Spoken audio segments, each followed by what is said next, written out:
پہلی بات تو یہ رات کا وقت تھا، 14ویں کا چاند بالکل سامنے ہی تھا. پہلا مطالبہ یہ کہ آپ اس کو 2 ٹکڑے کر دیں اگر نبی. کیا بات کیا سمجھے؟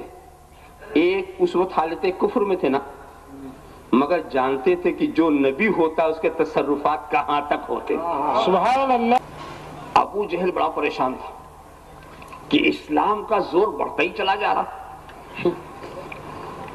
اور جتنا ہی پریشان ہے اتنا ہی ترقی ہو رہی.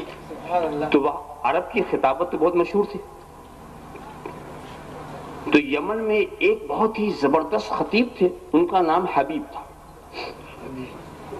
وہ ابو جہل کا دوست. تو ابو جہل نے اپنے دوست کو بلایا. اب بلا کر کے سوچا کہ اپنی خطابت کو وہ جوہر دکھائے، اور جو اسلام میں بڑھتے ہوئے لوگ جا رہے اس کو روکے. خیر حبیب آئے تو ابو جہل نے بتایا کہ بھی ایک شخص نے نبوت کا دعویٰ کیا ہے، یہ ہے وہ ہے، اور اس کی تعداد بڑھتی ہی چلی جا رہی، تم کوئی تدبیر کرو. تو حبیب نے کہا کہ جب میں ان سے بات تو کر لوں. تو ابو جہل کا دغدغہ دل میں پیدا ہو، کہیں یہ بھی نہ ہو جائے، کہیں یہ بھی ادھر نہ ہو جائے. بات اتنی معقول تھی کہ وہ کہہ بھی نہیں سکتا تھا کہ بات نہ کرو. اب اس کے بعد سرکار کو بلایا گیا.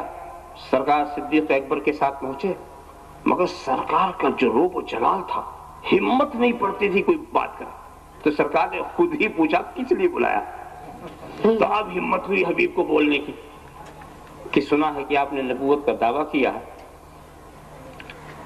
تو ہم اس سلسلے میں 2 مطالبہ رکھتے ہیں، 2 سوال. پہلی بات تو یہ رات کا وقت تھا، 14ویں کا چاند بالکل سامنے ہی تھا.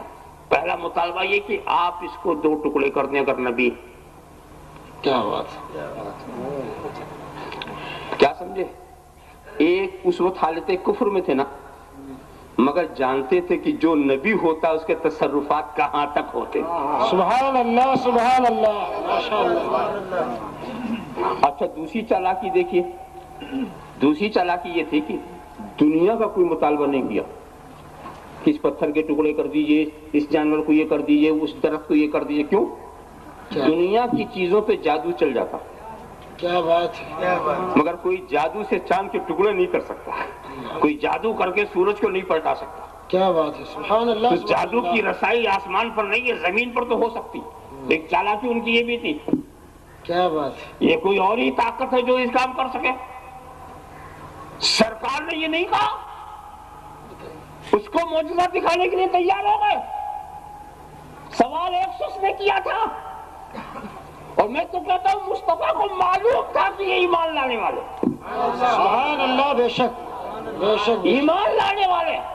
بقیہ تو تابع محمل کی طرح پیچھے پیچھے چلے، پیچھے پیچھے چلے. مطالبہ ایک نے کیا، جبل ابو قبیس پر آپ گئے، اشارہ کیا، چاند کے ٹکڑے ہو گئے. سبحان اللہ سبحان اللہ. اشارہ کیا، پھر مل گئے. ماشاء اللہ سبحان اللہ. اور کیا کوئی ملائے گا جیسا سرکار نے ملایا. سبحان اللہ. ایک آئینے کو توڑو پھر ملا دو، بال رہ جائے گا. کیا بات. پہلی والی حالت نہیں پیدا ہوگی. بے شک. مگر انہوں نے چاند کے آئینے کو توڑا، ملا دیا، دراز تک بھی نہیں. سبحان اللہ سبحان ایسا اللہ. ملا دیا کہ دراز تو نہیں. یہی تو ہے ایسے ملانے والے کہ جب دلوں کو دل سے ملا دیتے ہیں تو کوئی قدورت نہیں رہ جاتی. سبحان اللہ سبحان اللہ. بے شک. سبحان اللہ سبحان اللہ. ملا دیا انہوں نے. اتنا دکھنا تھا کہ حبیب چیخ پڑا، اے ابو جہل سن لے، اے عقبہ و شیبہ سن لے، اے عقبہ ابن ابی معیط سن لے، اے ولید ابن مغیرہ سن لے، اے قریشیوں سن لو، اشہد ان لا الہ الا اللہ وحدہ لا شریک لہ واشہد ان محمدا عبدہ ورسولہ. صلی اللہ